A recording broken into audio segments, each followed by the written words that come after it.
This is episode 21 of Standing Out. Standing Out is a remarkable interview-style podcast with the intention to highlight women and men making outstanding contributions in their field. This podcast is generously sponsored by Think Global.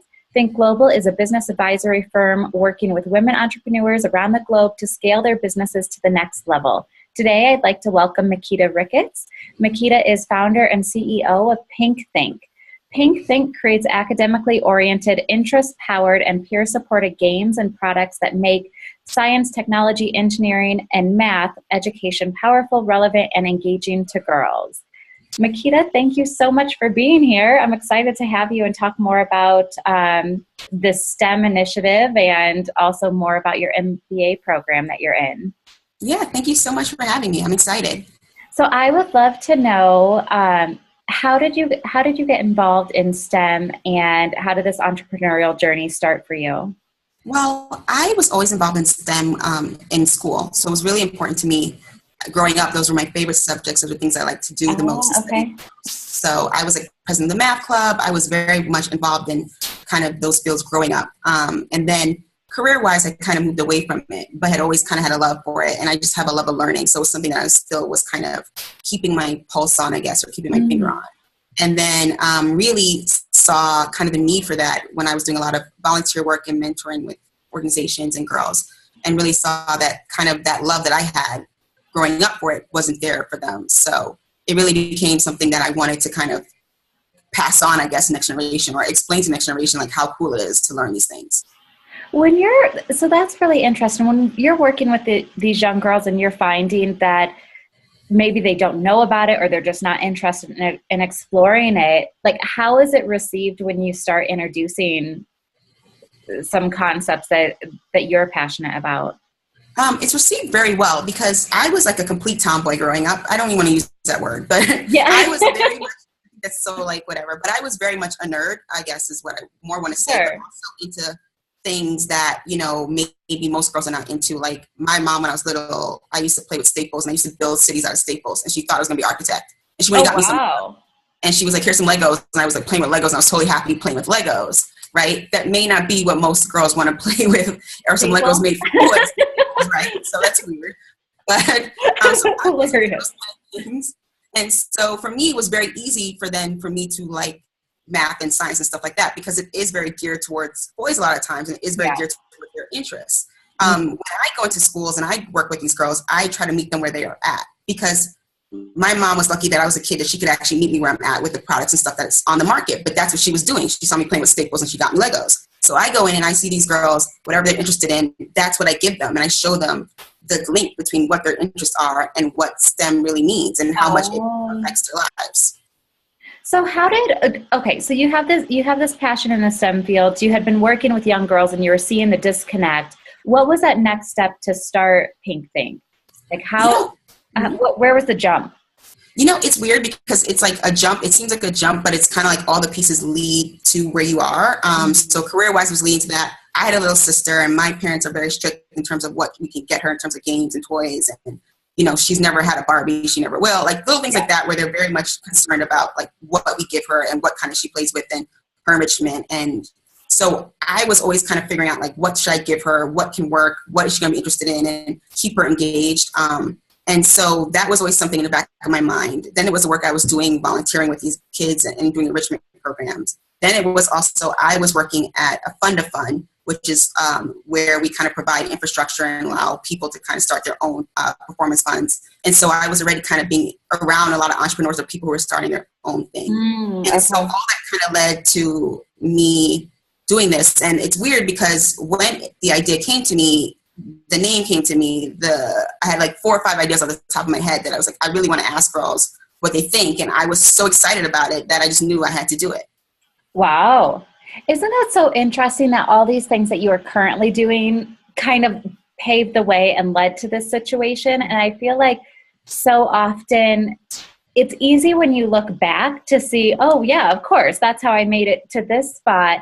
But sometimes when you're in the middle of it doing these different things, you don't know where that next piece is going to land. Exactly. You know? Okay. So then this company started in 2013, right? So you're 3 years in. Yes. I would love to hear So often we talk about this entrepreneurial and startup journey as being a roller coaster. And sometimes that roller coaster happens within the same week. Sometimes it's the same day or hour by hour. I would love to hear if you have had that experience or if your journey has been a little smoother and just, kind of where you are. No. Definitely not. Well, I actually came up with the idea in April. So I like to say like the anniversary is April, but I didn't actually file the papers and incorporate anything until August of 2000. Okay. And then soon after that, I got into business school. And so when I got to business school, Booth has a way, I'm at the University of Chicago, Booth, and they teach in a way that they have their methodology. And so I came and I was like, okay, this is what I want to do. And they were like, no, you have to do customer assessments. You have to do research. You have to talk to this person. You have to talk to that person. Okay. You have to fail quick. You have to do light prototyping before you put any money in. You have to go and do all these other things. And so it was hard to pump the brakes and kind of take a step back, but I definitely think it was helpful. But it definitely, I guess in a way, made me feel like I was slowing down. But I spent that first year really doing the research and really talking to girls and doing a lot of kind of the back end of it and work that, nobody sees and stuff that kind of helps you build a great product and actually get a great company. So it definitely was like, yeah, I'm going home. I'm gung ho. We're doing this. And then it was like, no, pump the brakes. You got to take a step back. And so I did that for the first year. So that was definitely kind of like the kind of a lull. And then definitely since then we've switched out and we've done a lot of work with schools. We're not trying to switch our market because we're having a problem scaling up because we're a startup and the demand is actually outpacing us. So we have more demand than we can meet. So now we're trying to figure out different market strategies. And so it's definitely been up and down. And there's definitely been times when I've had to kind of slow down and take a step back. So that is really good insight for the audience that's listening, as far as it's okay to kind of pump the brakes a little bit. And I love that you got that year of back-end research that you can always use in the future. And then what you're saying about that the market is outpacing you. So tell us a bit more about that. Like how are you finding that out? Is it just that there's so much of a need that that you're trying to figure out how to scale faster, right? Yes. So basically, what we started doing is because we were doing research, we started working with a lot of schools and organizations just for free. Just saying, look, we have this idea, we want to come and test it. And at that time, like the need was so great, people were like, sure. And I kind of look back and I'm like, why did they even let us do this? But they just gave us their kids. Like they would pull the kids out of class and we're like, go do this program because there is such a need to get girls, especially in these subjects. And so basically through those relationships, we started working a lot with schools. The problem with working with schools is that we almost had a consulting model when we were working with them in terms of us having to be there to implement the programs and to kind of teach the kids. And then when you want to switch and have the schools do that, sometimes they have to pay people if they're not doing a regular class. They would have to now get somebody to come in after school or who would be trained, and we have to train them. And so it's a lot of us actually being there in person. Okay. We've done different workshops in different places. I've worked in New York and San Francisco, et cetera, but it's always one of us having to go there or somebody doing more hands-on work. And we're looking now at, we've been getting calls from people in Canada, people in London, looking at how we can do that and get the materials and get the information out without actually having to physically be there. And so we're really trying to switch to a model where we actually just start to sell directly to consumers. And that's really what we're trying to figure out how to do. And it's a different animal entirely when you do consumer facing anything, especially as a startup, because there has to be social proof and people have to, especially when you do something like this, which doesn't really exist, people have to kind of get it. And it's hard to kind of, for the average person, get it. But schools have been amazing. Organizations have been amazing. Summer camps have been amazing. And that's kind of our market right now. I do think, I think we're in a place where parents are sort of getting it. I can just say I'm in the Denver market, and the museum had, I can't think of the name of it, but it was some program that was basically to try and get more girls into interested in STEM. And we happened to just be at that museum on that day, and it was absolutely packed. Like I have never seen the museum so packed, and these girls had these STEM buttons, and like everyone was so excited. And so oh my gosh, the market is totally there for you. Yeah, but I think the thing is really like the market is. Can you hold on 1 second? Yeah, of course.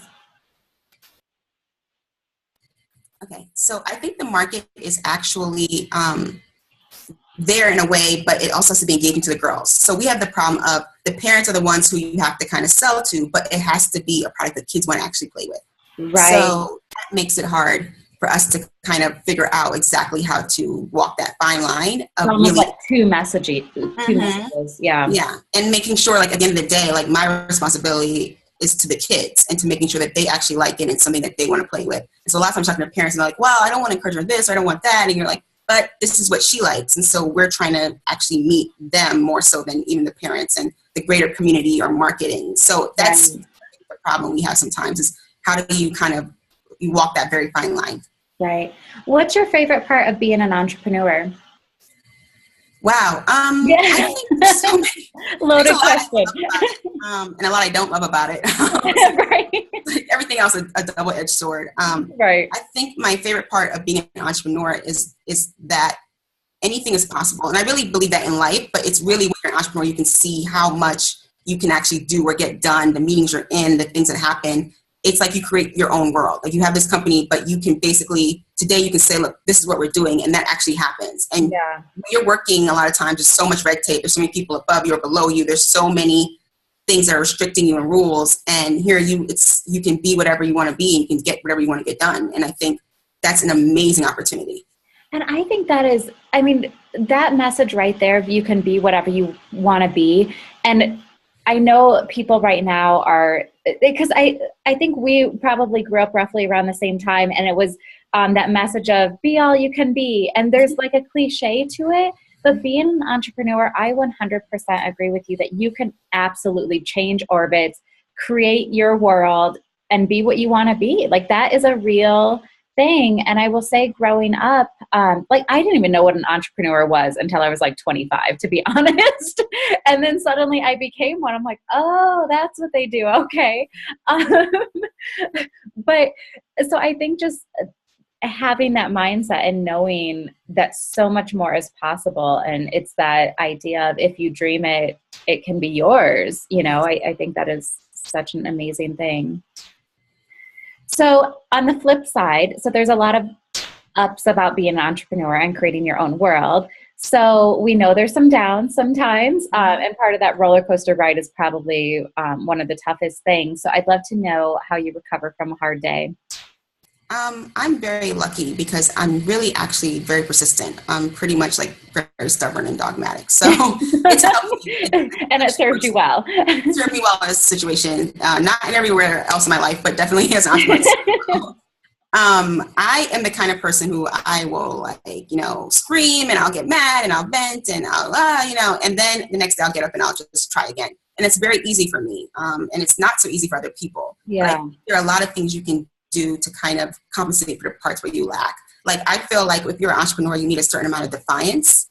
You need to kind of be able to kind of, when people tell you no, be like, no, of course I can do this. You have to actually have that, a little audacity. And that doesn't actually come that easy to me. I'm not actually like a defiant person by nature. And so there are things I've had to do to kind of make myself be like, no, you said I can't do it, and I'm going to prove you wrong. Like, I've had to kind of build that part up a little bit more. And I think that's also very integral in kind of being resilient and being able to keep going. Right. So in a space that there is so much need and the market is growing so quickly, how do you keep up on whether it's new trends or new products or new competition? Like, how do you keep your eyes on what's going on when you're so focused on, one, you're in an MBA program, which we all know is intense. Two, you're starting a company, which is also intense. So how do you stay focused, but then also keep your eyes on other things that are relevant?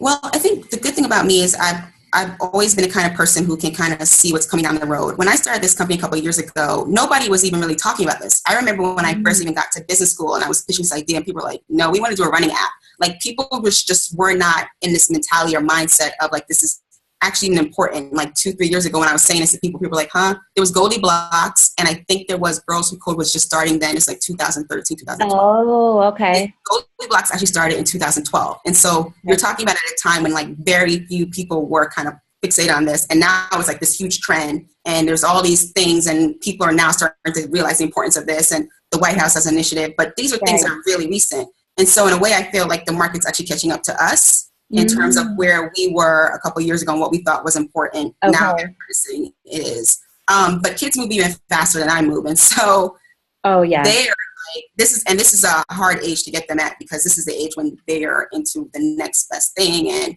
they are definitely very savvy consumers, but also it's hard to keep their attention.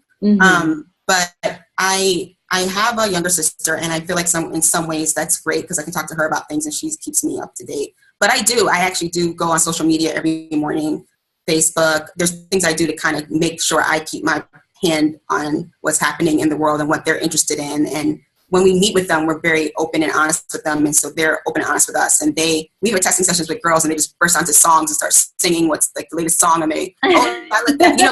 They'll just forget you're in the room. So they're just like so open, and they'll just like give us all this information without even realizing it. Isn't that amazing? Yeah. They're just like, oh, we'll do that. So they just will like start. And I'm like, what's this song? Like Purple. What is this? Like, so I don't know, but they'll like tell me.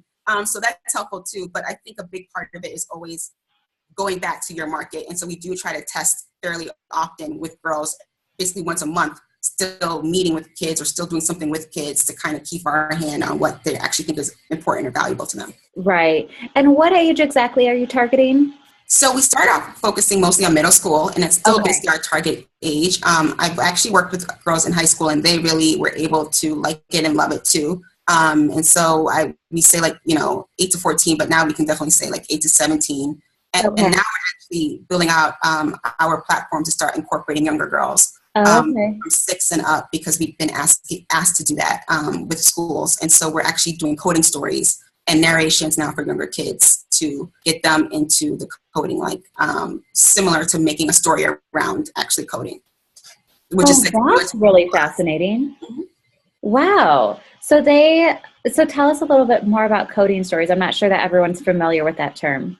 So basically, it's a story where we have a character, and the character's name is Hershey. And Hershey's like a little cat, but he has a bracelet, and the bracelet gives her superpowers. And you read the story, and it says, okay, it's a great little narrative, like Hershey lost her dog, or Hershey needs to go save the world, and then the bracelet will, in the story, is integrated to do different things. Like now you have to code the bracelet blue in order for Hershey to be able to do this. So here's the code, and you do it, and then you can go to the next page. You can actually go to the next screen and then finish the story. So it's actually putting a narration around basic coding so that the kids at that age can stay engaged.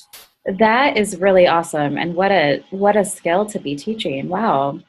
Well, I'm super impressed. So as we come to a close, I have one more question for you. And that is, what do you think the trend or hot topic, or I guess I should rephrase it. What trend or hot topic is on your radar that you think we'll all be talking about in another year or so?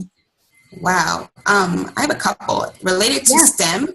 One thing that I've seen recently, which I think is really cool, is coding and music being combined in a couple of different apps and ways. And then also even, we do a lot with wearables, but I've seen wearable headphones now where the music actually changes colors. And so I've seen a lot of things where music's being integrated with coding and technology. And I think that's actually really cool. I think we'll see a lot more of that.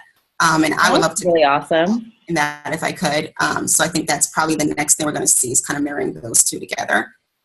I have not actually heard about either. So both they'll be on my radar now. Thank you.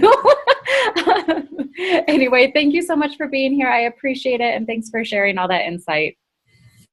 No problem. Thank you.